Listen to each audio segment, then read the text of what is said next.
What is up, y'all? Welcome to another race breakdown. You're going to get kind of a 2-for-1 here, or at least 2 finishes in one race breakdown. This was a day I did 2 races back-to-back. I'm doing more of this now. Not as many days on the trainer, so I'm trying to really make them count and get an hour of racing in, whether that's like 3 crit cities, or this day it was one sort of medium-length race, this Richmond race, and then one crit city afterward. It's kind of just whatever fits into the schedule, but I was doing this one also partially to pre-ride the Richmond course before the ZRL race. This was the longer version of the Richmond course, but it included all of the hills that would be point sprints, so I felt like I needed to brush up on that. And so did the Enshored pedal power guys also. So they had 4 dudes in this race. One of them, Gumble, was up the road, and then these 2 and me were in this finish together. Zimmerman got me here in the sprint. You can see Zim is his name.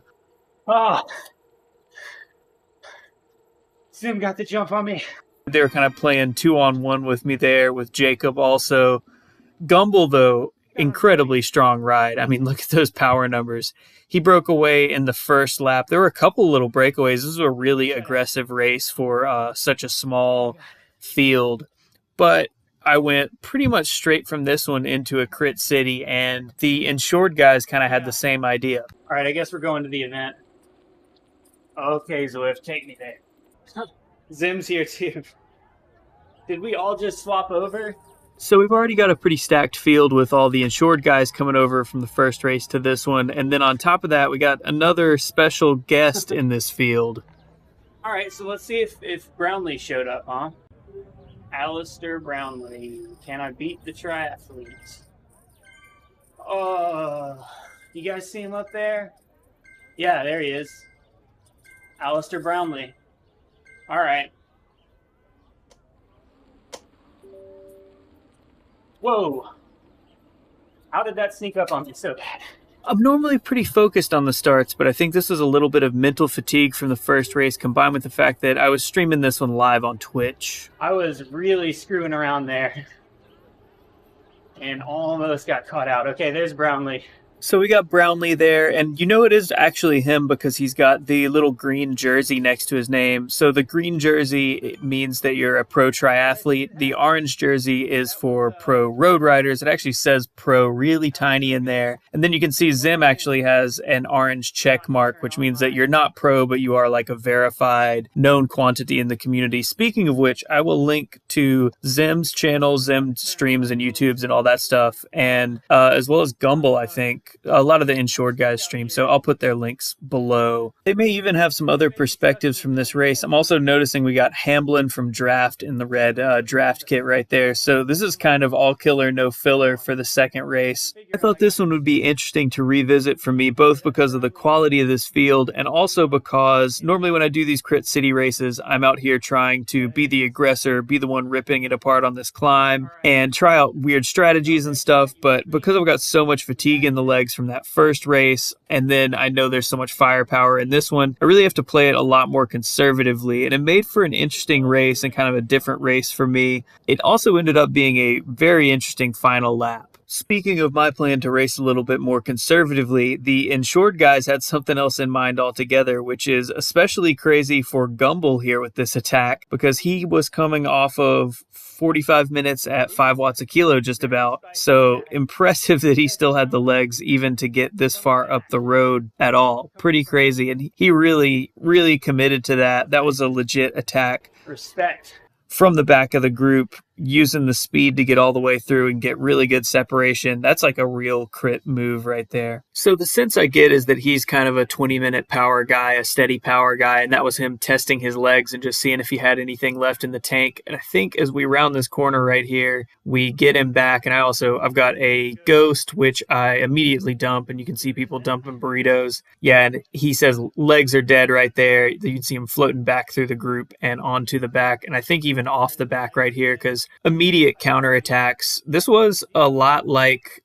sort of local crits I do that have 15 to 25 guys in them. You get a lot of these early individual flyers, people testing the legs and seeing if anybody wants to get a small group going. I'm trying not to freak out, but also not to get gapped here. So trying to kind of do the minimum I can do to dangle off. I should probably be sitting in the group a little bit more solidly rather than dangling so hard, but it's kind of a dangerous game you play at the back. I know a lot of people think that being the absolute back is the easiest way to save watts. I feel like I end up doing more of those, like what I just did, a little 400 watt surge to get back in, because as you slide backwards, there's no other drafts to find. So any moment where it accelerates and you don't cover, a gap opens up. And I'm also proactively, I'm not really attacking this climb, but I am going to go ahead and step on the pedals every time we hit that climb just so that I don't get caught out. And Hamblin from Draft pretty much counterattacking almost immediately here. We got Brownlee right next to me using the burrito. Actually, good move with the burrito there at the top of the climb. You see people all the time using the burrito going up the climb, which what the burrito does is cancel out the draft for everyone in a certain radius around the person who uses the burrito. And the climb with the cobblestones and the uphill is the part of this course where the draft is helping everyone else out the least. So pretty much of the entire course, going up the cobblestone climb is the single least effective place to use the burrito. You would be better off using the burrito like right after you come through the start finish arch just to get rid of it. That would hurt everyone else more. Got some other theories on the burrito I should get into in another video. Yeah, we're Grupo Compacto. A few more of these little attacks went throughout the day. So most of the attacks that were going were 1s and 2s, and I didn't really feel the need to cover them, and I didn't really have the legs to cover all of them. No need to. This one got a little bit messy, and I did feel like I had to be there. So we were catching a lapped rider who was in a white kit, and then we've got 2 other guys going, one of whom is ZIM, who's in the white Enshored kit, and then Hamblin is up here hammering. So basically, I'm seeing all the strong guys going up the road without me, and my thought here is that I see ZIM, and then I see another white kit, and I see these guys trying to come together off the front, and I mistakenly thought that they were both EVOQ riders, but I didn't have time to really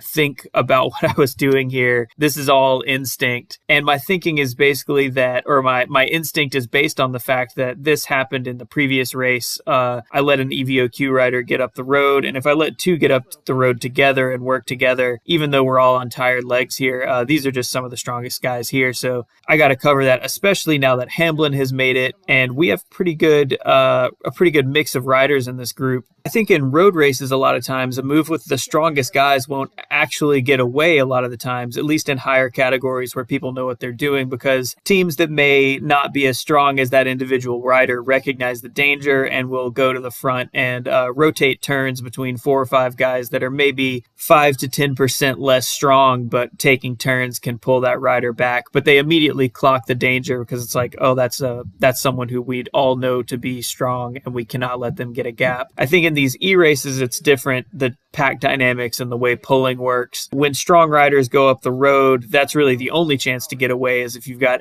all of the strongest guys get together off the front and start rolling smooth turns. But we do get brought back right here. Still, I felt I had to cover that one. I would have really been kicking myself if I had let EVOQ pull the same move on me 2 consecutive races. This was a pretty animated race throughout. So here on lap 5, ZIM and Brownlee pushed the pace going up the climb and kind of stayed away for a minute, came back pretty soon. And then on lap 6, we got ZIM trying to go at the top of the climb, and he gets a really good gap on this one, but nobody went with him. We still have plenty of firepower back in the group, so I'm trying to just sit in. I also saved my drafting boost. This is my favorite move with the drafting power-up, is to save it for this drag. Little negative 1% downhill, because the faster the group is going, the more benefit you're getting off of that draft boost. So right here, this is like ideal draft boost for me. We were going slightly downhill. I'm in a very tightly knit pack, so right after that little climb, I'm getting a lot of benefit from that. But ZIM stayed out there for a little while after this 180, and then we brought this one back. So Zimmerman has just been brought back, and then Hamblin goes this time up the climb, really launches right here. Interesting move to use the truck. I guess, once you get off the front, the truck is not doing anything for you here, but you got to use what you got, especially on a Crit City. You're getting a power up every lap, so you might as well just go ahead and burn through them unless you've got one you really want to hold on to for the finish, usually an aero power up. But my move is normally just use what you got, just whatever spot on the course makes the most sense. So I guess he used it to come from the back and maybe get a little bit more momentum coming through the group. Not too worried about this one, though. We've got Brownlee on the front here, and he's a triathlete, so I'm not that worried about his pop in the finish. Even looking at his Zwift power, I think his best sprint power is like, it wasn't a lot. It was like 700 watts maybe or something like that. But he's got 20-minute power that's like 5.4 watts a kilo. So as long as I'm in the group with him, I'm pretty safe and sound, I think, because he's going to be able to put down like 5.4 watts a kilo for him if he were to do, his best 20 minutes or whatever. That's going to be a pace that's definitely going to pull anyone else back and also not going to totally kill me if I'm drafting. So that's like perfect group composition for me. Right at the top of 2 to go here, good sneak attack from Zimmerman. Kind of went in a weird spot. Everybody had been going on or around the climb every time and kind of caught me out as I was trying to dump this ghost power up, not really paying attention. But he got really good separation, and I just wanted to call this one out because he basically stayed away for a full lap. Here we are making the catch again right back at the banner. So yeah, almost one full lap off the front for him, which is pretty crazy on a Crit City. I don't know if any of y'all have ever tried to stay off the front solo in a race like this, especially with this much firepower and with another race in your legs, but that just makes this final lap even more impressive. So let's get into this finale now. Last lap, 1K to go. Brownlee is probably the strongest guy here FTP-wise, but if he hasn't gone by now, he's kind of missed his opportunity. He would have to do kind of a long bomb since he doesn't have so much pop, and we're within like a minute or two of the finish. Good move by Zimmerman going almost a full corner before. Caught me out. I was definitely looking for somebody to go hard up the climb, but the fact that he already had separation before we got here, I'm actually chasing to get back on. And my normal move here is to stick whoever goes hard up the climb, just roll with them, and if the group comes back to us, that's fine, but I just don't want to get caught out as I have here.